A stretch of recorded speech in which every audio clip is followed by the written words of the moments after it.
Welcome back to my channel. I've recently gotten a comment on one of my old videos for gluten-free cannoli shells. What is the recipe? Well, that's a good question, and I thought I'd reshare the video for you now, seeing the video is so old, and provide you with some tips on what products you can use to make these gluten-free cannoli shells yourself at home. Okay, so first thing is first, you obviously need some gluten-free plain flour. I just buy the one off the shelf, straight already made for you. I don't sit there and mix different blends of flours because I find that the all-purpose plain flour, usually the home brand, so what I mean by Woolies brand or Coles brand, works just fine. You mix in some xanthan gum.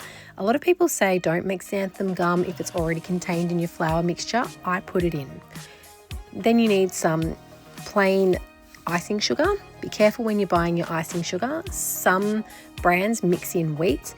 I buy pure icing sugar, and that is gluten-free.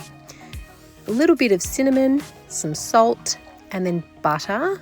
Butter needs to be soft, it needs to be room temperature, it needs to be workable so that you can work it into the mixture. So I just use whatever butter I have. If it so happens to be salted, it's salted. If it's unsalted, it's unsalted. Both of them work with this recipe, and you don't need to panic if you don't have one or the other. And then you need some wine. This is what gives it this color, Marsala wine. You can just buy it from the bottle store. You can't buy it from your local supermarket. You have to go to a liquor store. But Marsala wine and water as required. If your dough is too dry and needs a little bit more moisture, then you add water as you're going. When you roll out your cannoli shells, you need to roll them out really thin.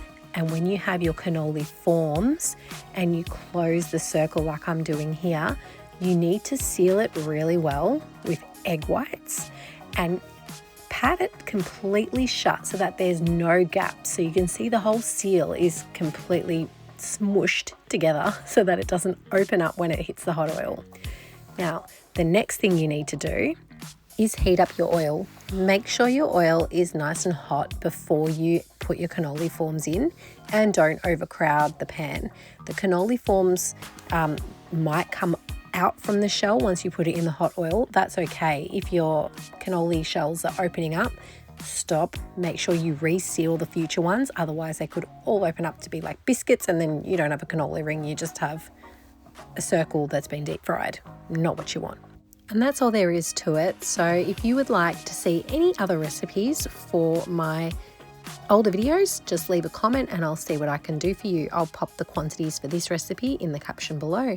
Otherwise, happy making cannolis.